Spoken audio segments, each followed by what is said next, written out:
Renungan pada kesempatan hari ini berjudul Mengelola Berkat Tuhan.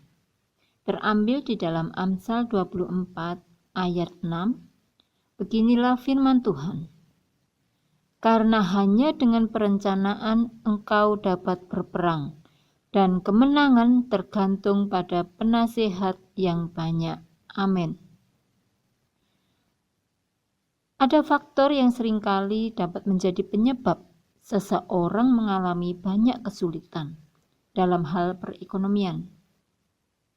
Dan yang pada akhirnya, tanpa disadari, hidup mereka dalam keadaan berkekurangan secara ekonomi.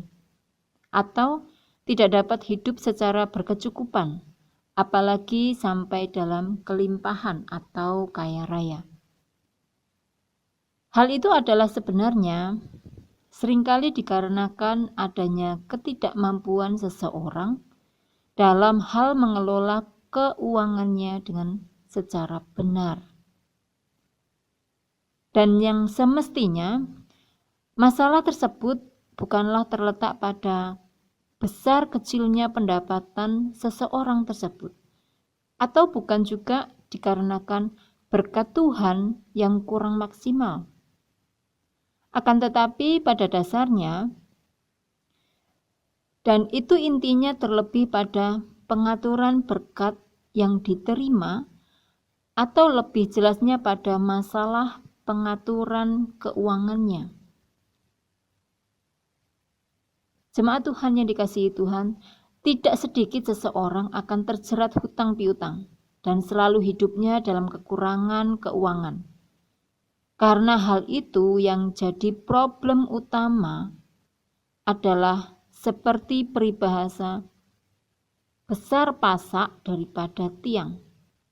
Mari kita coba renungkan. Barang siapa setia dalam perkara-perkara kecil, ia setia juga dalam perkara-perkara besar. Dan barang siapa tidak benar dalam perkara-perkara kecil, ia tidak benar juga dalam perkara-perkara besar. Artinya apa di dalam ayat yang baru saja saya bacakan ini?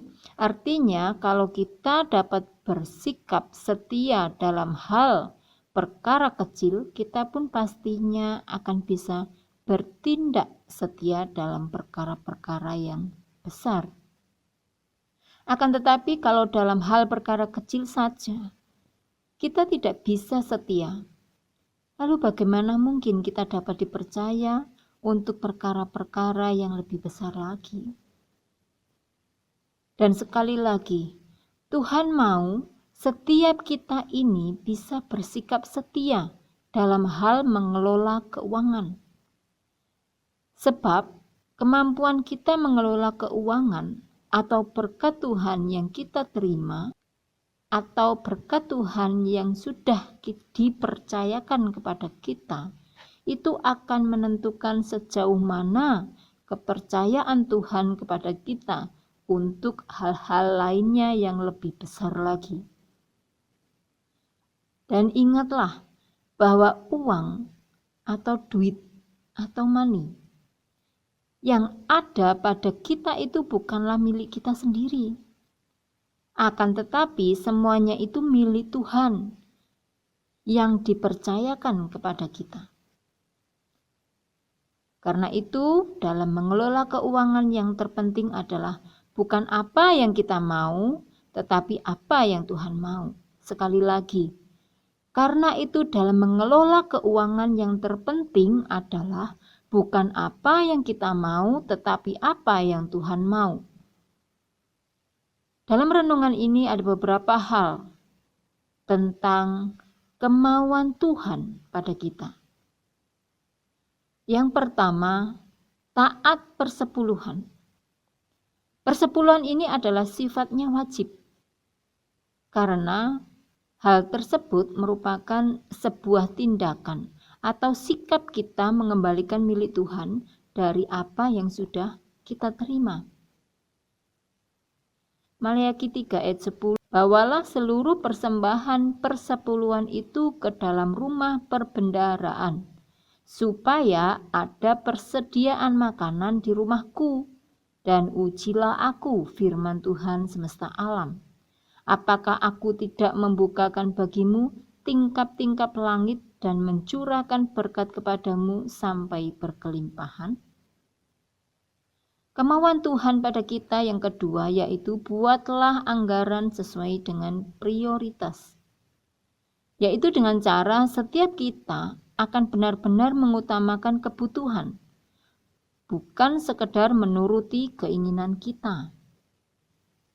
Dan dengan demikian, kita tidak akan bersikap atau bertindak bergaya hidup konsumerisme atau konsumtif.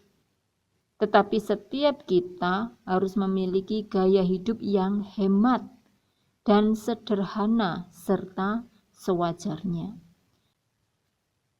Karena apa? Karena ucapan syukur setiap kitalah yang menentukan segala-galanya.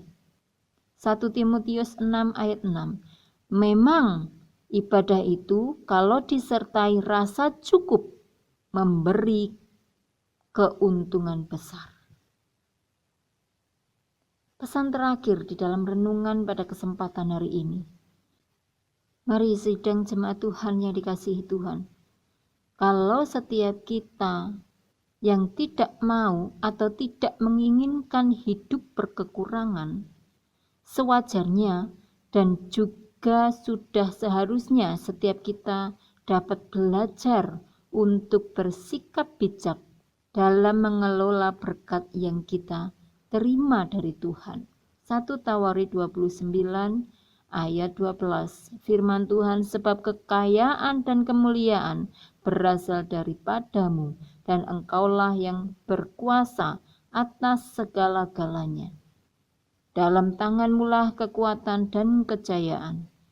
Dalam tanganmulah kuasa membesarkan dan mengokohkan segala-galanya. Amin. Puji Tuhan. Tuhan Yesus memberkati kita semua.